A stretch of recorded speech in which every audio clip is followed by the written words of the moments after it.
So this is question number 1, exercise 11.1. ठीक है, first question में आपको क्या गिवन है, following are the parking charges, car parking के चार्जेस दिए हुए हैं। दो आइडेंटिटीज हैं आपकी, एक आइडेंटिटी आपको टाइम बता रही है, एक आइडेंटिटी आपको चार्जेस बता रही है। टाइम क्या हो रहा है, 4 आवर्स में दिया हुआ है, तो यूनिट्स भी आप यहाँ पर मेंशन करेंगे बेटा। 4 आवर्स में के 60 रुपीज है, पार्किंग के 4 आवर्स के 60 रुपीज, 8 आवर्स के 100 रुपीज, 12 आवर्स के 140 एंड 24 के 180। What they asking you to, आपको ये चेक करना है कि whether the car parking charges are in direct proportion और नॉट। डायरेक्ट प्रोपोर्शन में मैंने आपको क्या कहा था कि रिलेशनशिप जो है रेशियोज का हमेशा सेम रहना चाहिए। ठीक है, सो इसमें आपको कुछ नहीं करना, आपको पता है ये x1 है, ये y1 है, ये x2 y2, x3 y3, x4 y4। अगर x1 y1, x2 y2, x3 y3 and x4 y4 अगर ये सारे रेशियोज इक्वल होते हैं, ठीक है, अगर रिड्यूस करके या विदाउट रिड्यूस करे जो भी इनकी वैल्यूज आती हैं, अगर वो इक्वल है, सेम है, सेम, ठीक है, दैट मीन्स आपको मैंने बताया था x अपॉन y सेम है, यानी वो कांस्टेंट है, यानी कि मतलब x और y की सारी वैल्यूज कांस्टेंट है, सेम है, तो उस रिलेशनशिप को आप कह सकते हैं कि वो रिलेशनशिप डायरेक्ट प्रोपोर्शन में है। ठीक है, सो लेट्स चेक 4 अपॉन 60। 4 अगर 160 को अगर आप रिड्यूस करेंगे,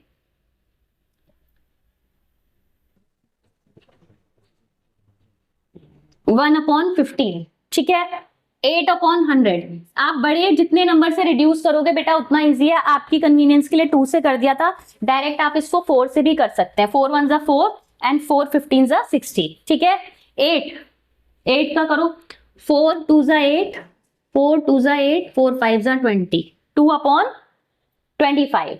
next is 12 upon 140, 2 6 12, 2 6 12, 2 7 14, 0, 2 3 6, 2 3 6, 2 5 10, 3 by 35। Can you see कि ये सारे चेंज आते जा रहे हैं। ऐसे 24 by 180 को करोगे तो कुछ आ रहेगा। Are these same? No, these are not same.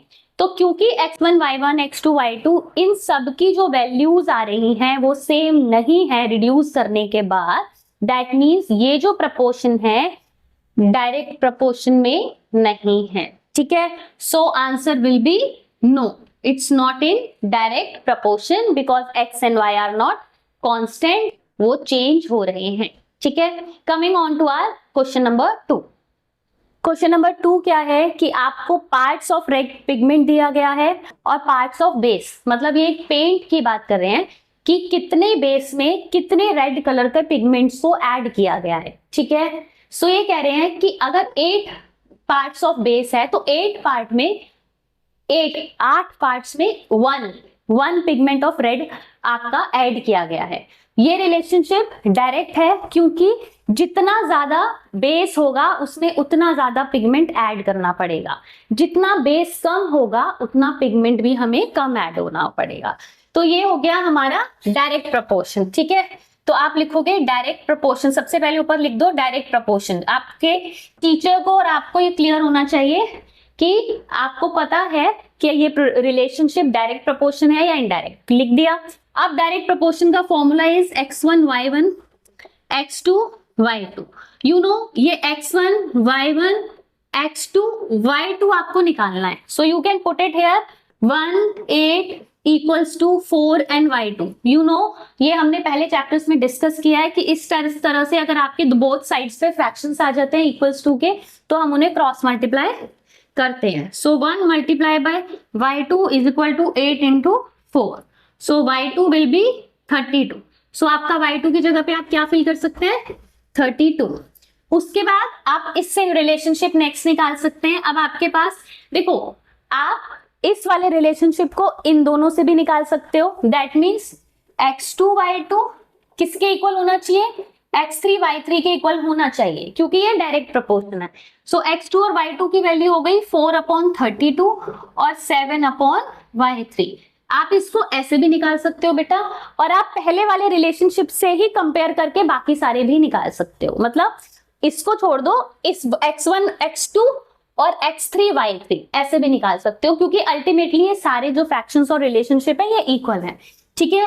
So 4 into y3 is equal to 7 into 32। मैंने पहले भी बताया था कि अपनी कैलकुलेशन को जितना सिंप्लीफाई आप रख सकते हैं आप उतना सिंप्लीफाइड फॉर्म में रखेंगे, ठीक है। सो इसको मल्टीप्लाई मत कीजिए, मल्टीप्लाई करके complicated number, then division complicated, no need to do it बेटा। 4 मल्टीप्लाइड में है, keep it as it is. 4 को आप यहां पर लाएंगे डिवीजन में, स्लोएस्ट फॉर्म में करेंगे, 56 विजिबल है I think. y3 is equal to 56, तो यहां पर आपकी वैल्यू आ गई 56। अगेन अब हमें y4 निकालना है, ठीक है। y4 अब हम निकालते हैं, तो y4 को भी हम निकाल सकते हैं। अब मैं आपको इन दोनों के साथ भी निकाल के दिखाती हूँ, ठीक है, तो आपको क्लियर हो जाएगा। x1 y1 के साथ x4 y4 भी निकाल सकते हैं, ठीक है, ये आपके ऊपर है, आप किसी भी से भी निकाल सकते हैं। अब x1 y1 क्या था, 1 and 8, 1 and 8 equals to 12 and y4, ठीक है। 1 and 8, 12 and y4। अब आप इसको करिए cross multiply, y4 is equal to 8 into 12 that is 96, तो आपका y4 हो गया 96। Coming on to the last one, x1 y1 x5 y5। x1 is 1, 8 equals to 20 and y5, y5 is equal to, cross multiply किया ना, y5 is equal to 20 into 8, y5 is equal to 160, सो ये हो गया 160, ठीक है। सो ये हो गया सेकंड टाइप ऑफ क्वेश्चन। पहला ये था कि आपको चार्ट दिया हुआ था, आपको चेक करना है कि whether this relationship is in direct proportion और नॉट, तो आपने चेक किया, अगर सारी वैल्यूज रिड्यूस होने के बाद सेम फ्रैक्शन शो करती हैं तो डायरेक्ट है, अदरवाइज इनवर्स है, जो कि फर्स्ट क्वेश्चन में इनवर्स थी, इनवर्स भी नहीं एटलीस्ट डायरेक्ट तो बिल्कुल भी नहीं थी, ठीक है। नेक्स्ट क्वेश्चन ये वाला टाइप आया कि जिसमें आपको हाफ टेबल फिल्ड है, हाफ टेबल आपको खुद फिल करना है डायरेक्ट और इनवर्स रिलेशनशिप की अकॉर्डिंग। तो कभी भी जब आप आंसर स्टार्ट करेंगे तो पहले ये क्लियर रखेंगे अपने माइंड में और लिखेंगे भी कि ये डायरेक्ट प्रोपोर्शन है या डायरेक्ट रिलेशन है या फिर इनवर्स रिलेशन है, ठीक है। उसके बाद second step is formula, then further आप क्वेश्चन को सॉल्व करेंगे। ये 2 स्टेप्स मैंडेटरी हैं जो लिखने ही लिखने हैं, ठीक है। Now coming on to the question number 3।